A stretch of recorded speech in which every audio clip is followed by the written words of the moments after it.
Blood. Dot. That was the first thing I tasted on my tongue. A sharp metallic tang that spread across my mouth. My lip was split open, and I could feel warm liquid dripping down my chin. My cheek throbbed where my father's hand had just landed, the sting of his palm still fresh, radiating through my skin like fire. But none of that compared to the ache in my chest when I turned and saw her. Dot. My daughter. Dot. She was standing there in the doorway, small and fragile, clutching her favorite teddy bear to her chest, like it could somehow protect her from the nightmare unfolding before her. Her eyes were wide, her lips trembling, and for a second, just one awful second, I thought she might scream, but she didn't. She just stood frozen, too shocked, too scared to move. Dot. And that broke me more than the hit ever could. Dot. Because it wasn't just me anymore. This wasn't just about old wounds being reopened, about history repeating itself in the walls of my home. This was my child, my sweet, innocent little girl, being forced to witness the ugliest side of the people I had once called my parents. I remember reaching for her with shaky hands, whispering her name like a prayer. But before I could move closer, my father's voice cut through the air, dripping with venom.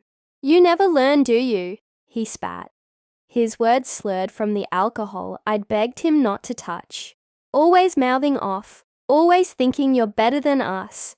My mother stood behind him, her arms crossed, her expression cold and unbothered. She didn't flinch when he struck me. She didn't step in. She never had. She only rolled her eyes and muttered, "She's always been dramatic. Don't feed into it." I felt my knees weaken, but I couldn't fall, not in front of my daughter.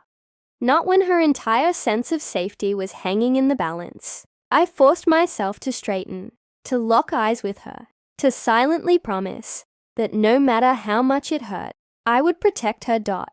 But how could I protect her from this? I glanced around the living room, the same space where we'd celebrated her last birthday, where we'd watched movies under blankets, where laughter was supposed to live. Now, it was tainted, poisoned by the sound of my father's rage, and the echo of his hand against my skin. Dot. The clock on the wall ticked loudly, each second stretching out like an eternity. My daughter's grip on her teddy tightened. She looked so small, so breakable, and for a moment, guilt swallowed me whole. What had I done? By letting my parents stay in our home, I had opened the door to this nightmare. I had told myself I was being kind, that I was giving them another chance, but instead, I had invited the same monsters from my childhood right into her life. I could feel tears stinging my eyes, but I bit them back. Crying was what they wanted. Crying was weakness. And if there was one thing I refused to show my daughter, tonight it was weakness. Still, my father wasn't done. He stepped closer, his face twisted in anger, his voice booming so loud, I worried the neighbors might hear. "You think you can talk down to us in our house? We raised you. You wouldn't even be here if it weren't for us. Our house." The words made me want to laugh and scream at the same time. This wasn't his house. It was mine. I'd worked for it. I'd built this life with blood, sweat, and sacrifice. But in his mind, everything I had still belonged to him. My daughter flinched at his voice, and I saw her tiny body shake. That was it. That was the moment something inside me hardened. This wasn't just about me being hurt anymore. This was about the one person I loved more than anything in the world. I stepped forward, planting myself between my father and my daughter. I could feel my heart racing so fast it hurt, but my voice came out steady. "You will not touch her. You will not speak to her, ever." For the first time that night, he hesitated. Maybe it was the way I stood. Maybe it was the fire in my voice. Or maybe he realized, deep down, that his control over me was finally slipping. But the silence that followed was suffocating. My mother scoffed, muttering something about me being ungrateful, but I barely heard her. All I could focus on was my daughter, her tear-filled eyes staring up at me, silently begging for safety. And that's when it hit me like a wave. This was the night everything changed. Not just because my father had raised his hand against me again. Not just because my mother had stood by, cold and complicit, but because my daughter had seen it. She had seen the truth. And once a child sees something like that, it can never be unseen. That night, as the blood dried on my lip and the ache in my cheek deepened, I made a decision. This cycle, this endless nightmare, ended with me. No more chances. No more forgiveness. No more letting the past poison the future. I looked at my daughter, still trembling in the doorway, and I swore to her with every ounce of strength I had left. I will protect you. I will never let them break you the way they tried to break me. And deep down, I knew I wasn't just swearing to her. I was swearing to myself too. You might be wondering, why were they even there? Why would I ever open my door to the same people who had made my childhood feel like a prison sentence? Why would I let them cross the threshold into the one place I had fought so hard to turn into a safe haven for me and my daughter? The answer is complicated and painful. It started with a knock at my door one rainy evening. I remember the way the thunder rumbled in the distance, the way the air smelled of wet earth and storm. I wasn't expecting anyone, so when I opened the door and saw them, my parents, standing there with 2 shabby suitcases, my stomach dropped. My dad looked older, grayer, worn down. His once booming presence was dulled by exhaustion, but his eyes still held that familiar spark of anger I'd grown up fearing.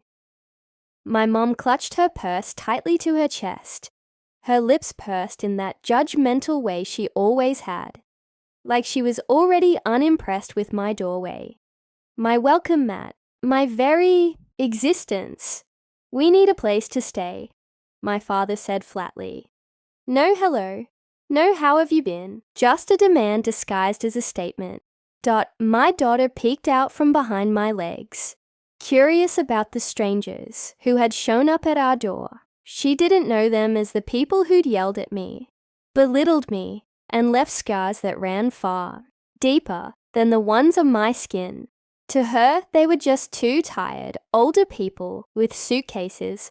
My mom added quickly. Your father lost his job. We've been struggling. We had to leave the apartment. Her tone was cold, rehearsed, almost like she was reading lines off a script. There was no humility in her voice, no warmth, just expectation. I froze.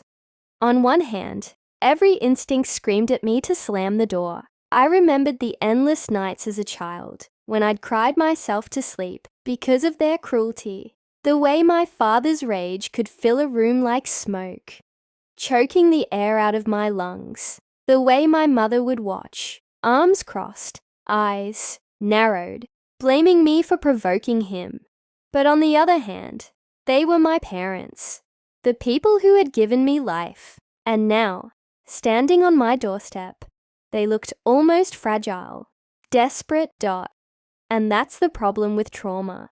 You carry this twisted hope inside you, this whisper that says, maybe this time it'll be different. Maybe this time they'll love me the way I always needed them to. I told myself it was just temporary, a few nights, maybe a week. I could set boundaries.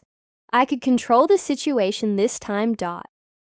So against my better judgment, I stepped aside and said, come in. They didn't. Thank me. Not really. My dad just hauled his suitcase past me, like it was his right. My mom brushed past without looking me in the eye, muttering something about the rain ruining her shoes. As the door closed behind them, I felt this sinking heaviness in my chest, like I just invited a storm into my home. At first, I tried to convince myself I'd made the right choice. I told my daughter we were helping family. I told myself that people change, that maybe time had softened them, maybe losing everything had humbled them.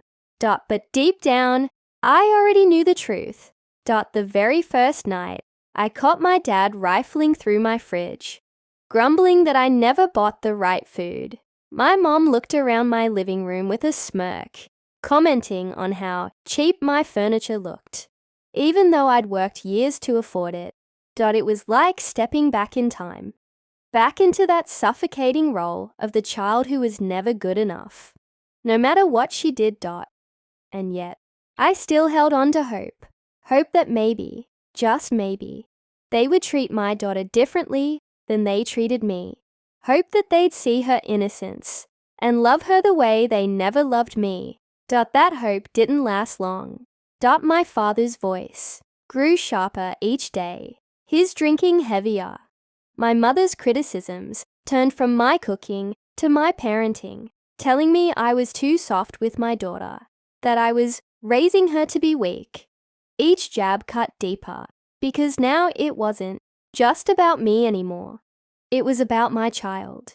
And still, I kept biting my tongue, reminding myself that I had let them in, that this was temporary, that I could endure anything for just a little while longer. But what I didn't realize then was that letting them stay wasn't just a mistake. It was the beginning of the end, the decision that would shatter the fragile peace I had built and drag me and my daughter into a nightmare I swore I'd never relive. I had opened the door out of guilt, out of pity, out of that desperate childlike need for approval, and it was that very door that would let their cruelty back into my life. Looking back, I should have known. Monsters don't stop being monsters just because they've lost their home. They carry the storm with them, wherever they go. And by letting them in, I had just invited the storm into mine. At first, things were tense, but manageable. That's what I kept telling myself, night after night as the cracks began to show. It started small, in the way it always does. My mum hovering in the kitchen, criticizing every move I made. If I cooked pasta, she said it was too soggy. If I made rice, it was too dry. You never learned to cook properly, she'd sigh dramatically, as if every bite of food I prepared was proof of my failure. It didn't stop at food. She picked apart the way I dressed for work, muttering that my clothes were cheap and unflattering. She scrutinized how I tucked my daughter into bed, claiming I was too soft and that my little girl needed discipline. It was as if she couldn't breathe without finding something wrong with me. And then there was my dad. He had always been a drinker, but in my house, the habit grew into something darker. Every night, I'd hear the refrigerator door slam, bottles clinking, the hiss of a beer being cracked open. The sound of cabinets banging became the soundtrack of my evenings. He'd mutter curses under his breath, not quite loud enough for my daughter to understand, but clear enough for me to feel the sting. "You've always been a disappointment." I'd hear him growl as he passed me in the hallway. "Ungrateful. Think you're better than us." It was like I'd been transported back in time, like I was 12 years old again, hiding under my blankets while their anger filled the house.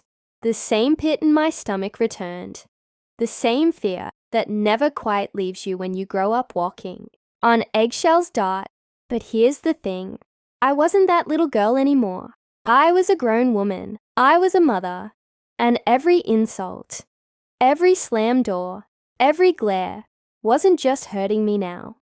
It was hurting my daughter too. She might not have understood the words, but she understood the tension. She felt the fear. She'd cling to me at night, whispering, "Mommy, why are they always so mad?" That question alone should have been enough for me to throw them out, but I hesitated, because part of me still wanted to believe they could change. that maybe if I just kept the pace, things wouldn't get worse. I was wrong. It happened on a Thursday night.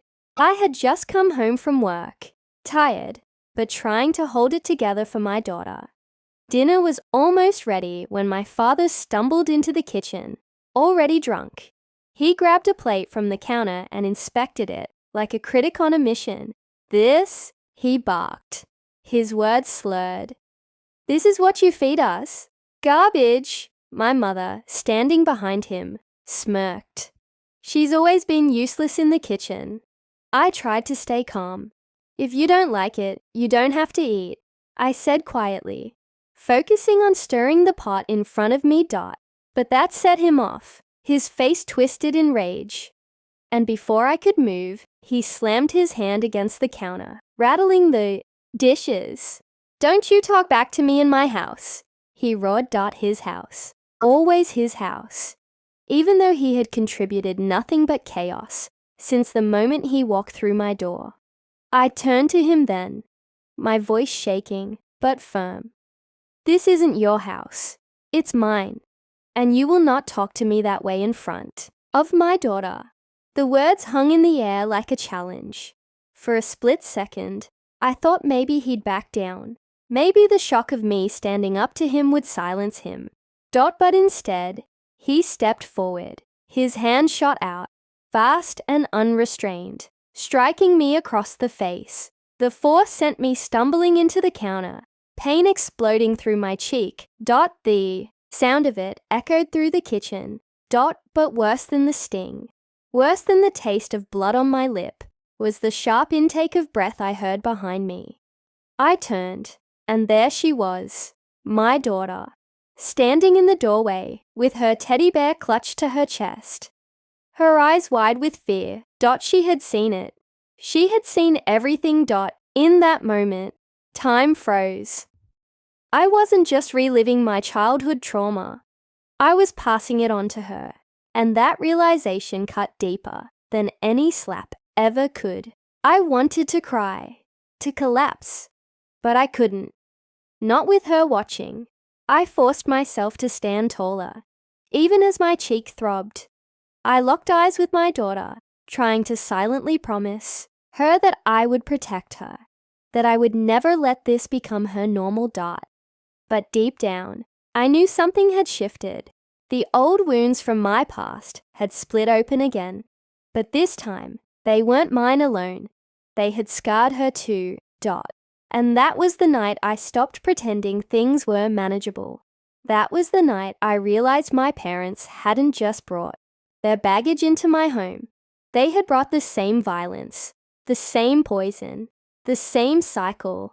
I swore I'd never let touch my daughter. The old wounds had returned. And now, there were new scars. After the assault, I expected silence. I expected guilt, maybe shame, but instead, my parents acted as if I was the problem. I remember sitting on the couch, pressing a cold ice pack against my cheek. My lip was swollen, my face burning, my hands trembling, not just from the pain, but from the sheer disbelief of what had just happened. My daughter had gone to her room, too shaken to speak, curled up under her blankets with her teddy bear. I wanted to go to her, to comfort her, but I couldn't move. Not yet. That's when my mother's voice cut through the air, sharp and bitter. "You always overreact," she sneered, rolling her eyes as if I were a child throwing a tantrum. "Honestly, you make everything into drama. You probably wanted him to hit you, just so you'd have something to cry about." The words stung, worse than the slap. I looked up at her, searching for even a flicker of compassion. But all I saw was disdain. She stood there with her arms crossed, lips curled, completely unfazed by the violence she had just witnessed. And then my dad, still reeking of alcohol, his eyes glassy and unfocused, leaned against the doorframe and growled, "You made me do it." That was it. That was the moment the last fragile thread of hope inside me snapped. They hadn't changed. Not one bit. It didn't matter that years had passed since I escaped their house. It didn't matter that they had lost everything and come crawling to me for help. Deep down, they were still the same people. People who believed hurting me was justified. Who believed their cruelty was my fault. I sat there in silence, my heart pounding so loudly I could hear it in my ears. For a moment, I thought I might scream, or cry, or collapse, but instead, a cold clarity settled over me. That if I didn't act now, if I didn't draw a line, my daughter would grow up thinking this was normal. She'd think it was normal for a man to raise his hand when he's angry. Normal for a woman to stand by and sneer while it happens. Normal for violence to be followed by excuses instead of apologies. And that terrified me more than anything else. I looked at my parents, my father with his heavy breathing and clenched fists, my mother with her narrowed eyes and cruel smirk, and I saw them clearly for the first time, not as parents, not as people who had given me life, but as toxic strangers who had no right to be in my home, around my child, poisoning the air we breathed. "You're pathetic," my mother muttered when I didn't respond. "Always playing the victim, always blaming us for your failures." Something inside me shifted. I wasn't the victim anymore. I wasn't a helpless child, hiding under the covers, praying for the yelling to stop. I was a mother now, and I had a choice. That choice was simple. Either let them keep destroying me and risk destroying my daughter too, or finally end the cycle. The anger in my father's eyes dared me to speak. The contempt in my mother's voice dared me to fight back, and for the first time I wanted to. Not for revenge, not for closure, but for survival. For my daughter's future. I pressed the ice pack harder against my cheek, stood up slowly, and said nothing. Because I knew words wouldn't matter. Not to them. They had never listened before, and they wouldn't start now. But inside, I made a decision. This was the breaking point. No more excuses. No more second chances. No more letting guilt or pity keep me trapped in their toxic web. They thought they had broken me that night. They thought the slap, the sneers, the blame had left me powerless, just like when I was a child. But what they didn't realize was that in hurting me again, in letting my daughter witness their cruelty, they had given me the one thing I never had before, a reason to fight back. Because this wasn't just about me anymore. This was about her. And I would do whatever it took to make sure my daughter never grew up thinking this was normal. I couldn't change my past, but I could protect her future. And in that moment, with my cheek throbbing and my heart pounding, I made a silent vow. This ends now. Throwing them out immediately would have been easy. That thought crossed my mind 100 times in the days after the assault. I could have marched into their room, told them to pack their bags, and slammed the door behind them forever. But something inside me held back. Because I didn't just want them gone. I wanted them held accountable.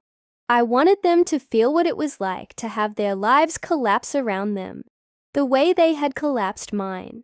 I wanted them to finally face the consequences they had dodged their entire lives. So I stayed quiet. I played the part of the obedient daughter, the one they expected. I smiled when my mom criticized me. I nodded when my dad barked orders. I pretended to be small again, the way I was when I was a child. While inside, I was building something they couldn't see. Evidence. Every insult, every shove, every cruel word they muttered when they thought my daughter wasn't listening. I captured it all. At first, it was just voice memos on my phone. My father calling me worthless. My mother telling my daughter she'd end up weak like her mum. Each recording was a dagger, but I held on to it. Then came the bruises. Small at first, a grip on my arm that left purple fingerprints. A shove that sent me into the counter. I didn't hide them anymore. Instead, I photographed them under bright light, making sure the marks were clear, undeniable. I documented everything. The nights my father drank himself into a rage. The messes they left behind. The cabinets they broke. The screaming matches they started. Every detail became a puzzle piece in the bigger picture of who they really were. And all the while, they had no idea. My mother still muttered to herself. Convinced I was too weak to ever fight back, my father still stomped around the house, puffed, up with the illusion of power. They thought they were in control. They thought I was too scared to resist. But every insult, every bruise, every broken plate only fueled me more. There was one night I'll never forget. My father was drunk again, pacing the kitchen and ranting about how ungrateful I was. He knocked a glass off the counter, and it shattered across the floor. My daughter whimpered from the hallway, and he snapped, "Shut that kid up before I do it myself." My blood ran cold. I rushed to her, held her close, and whispered promises that everything would be okay. But as I rocked her back to sleep, I pressed record on my phone. His words were clear, venomous, and incriminating. That was the night I knew my plan wasn't just about revenge anymore. It was about safety. It was about making sure my daughter never had to hear those words again. Never had to live in fear of the people who were supposed to love us. Day by day, the evidence grew.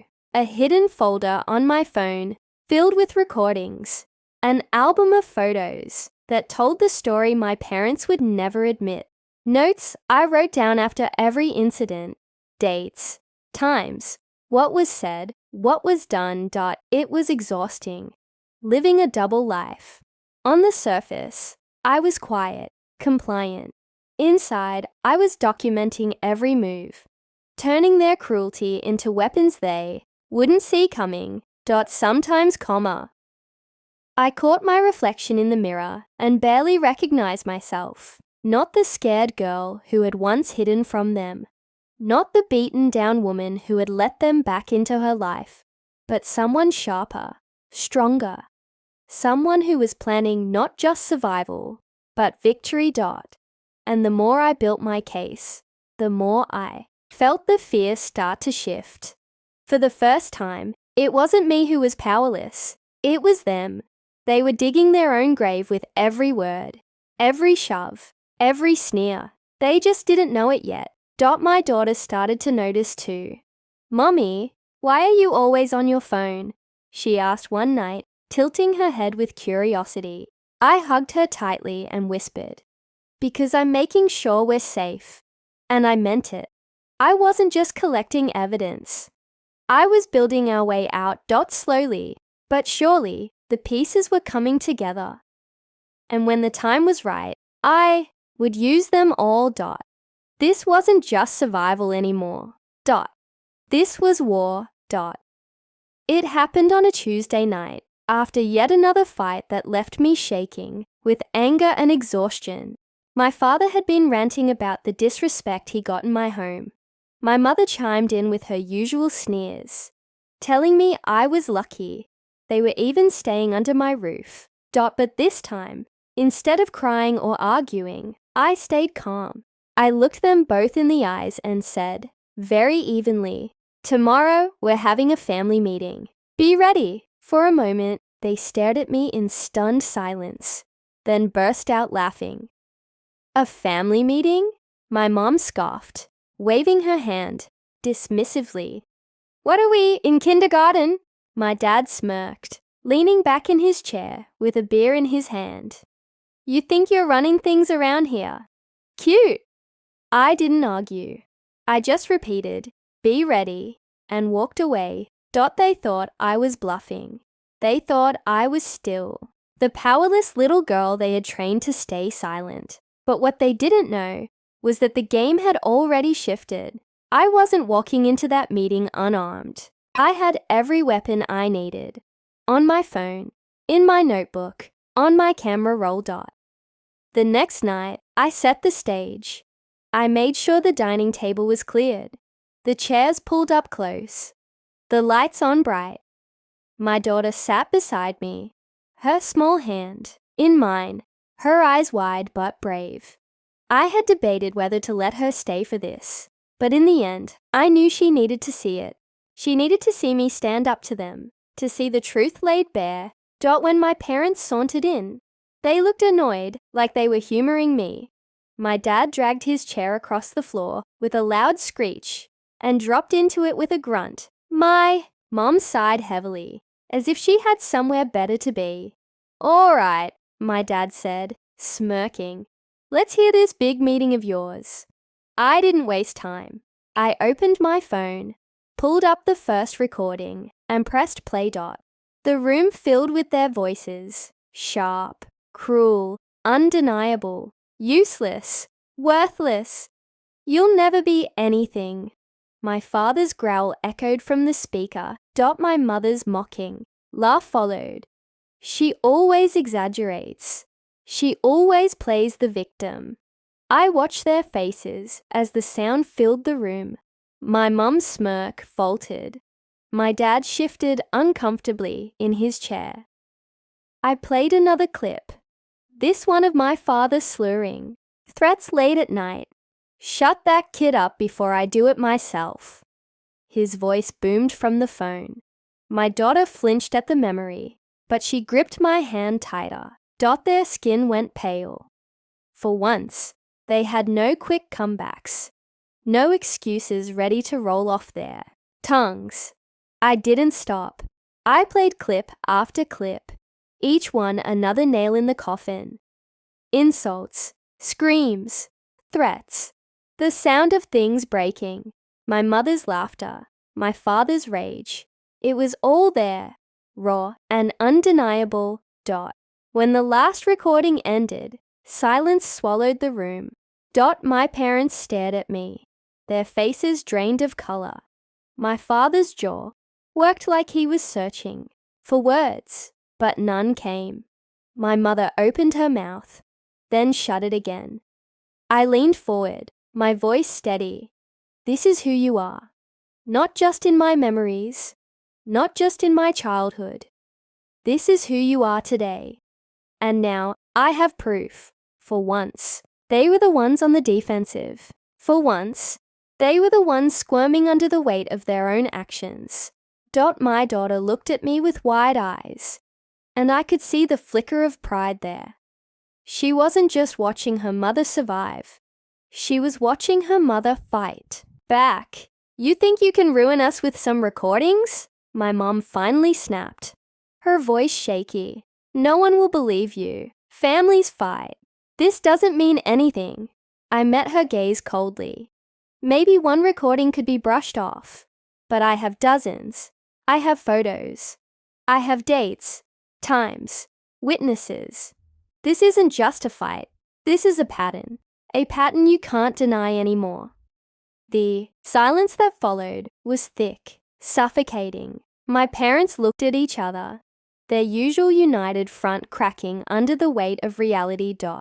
For the first time in my life, they had no excuses, no gaslighting, no blame shifting, just the truth, laid bare in their own words. That night, I saw something in their eyes I had never seen before. Not love, not remorse, but fear. And for me, for my daughter, that was enough. Because fear meant the power had shifted. Fear meant the reckoning had finally begun.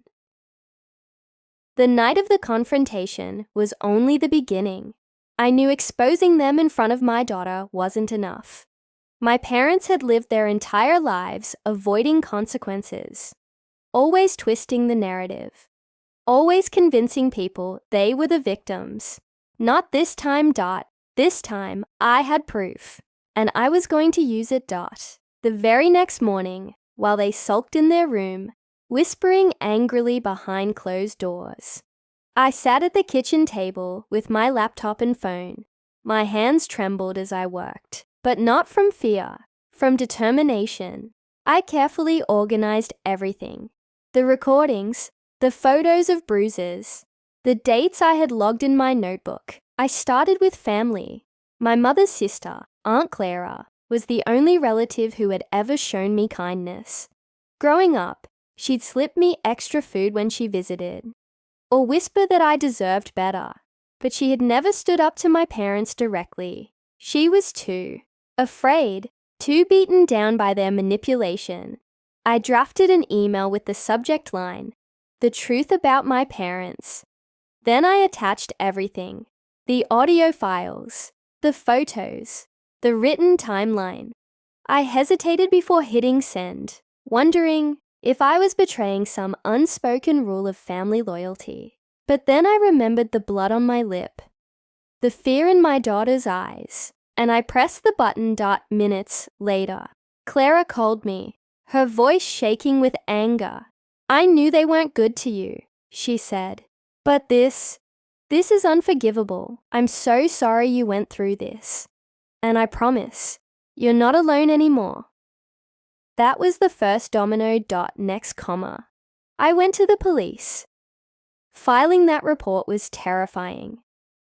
I walked into the station with my daughter's small hand in mine and a folder full of evidence under my arm. My heart pounded as I explained everything to the officer at the desk. For years, I had convinced myself no one would believe me, but the moment the detective listened to the recordings, his expression hardened.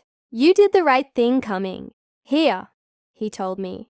"This is more than enough to move forward." I left the station that day, feeling lighter than I had in years. For the first time, I wasn't just surviving. I was fighting back. And within a week, the walls of my parents' world began to crumble. The police showed up at my door first. My father's face went pale when he saw the badge. He tried to bluster, tried to yell about how this was all a misunderstanding. But the officers weren't buying it. They cuffed him on the spot, charging him with assault and domestic violence. My mother stood there frozen, her mouth opening and closing like a fish out of water, but she didn't escape either. The evidence showed she had enabled his behavior, ignored the abuse, and in some cases, even egged him on. She wasn't charged with physical assault, but she was held accountable for complicity, and that hit her harder than she expected. Word spread fast. My parents had always cared deeply about appearances. They bragged to neighbors about how successful their family was. They pretended to be pillars of the community, the ones who had everything under control.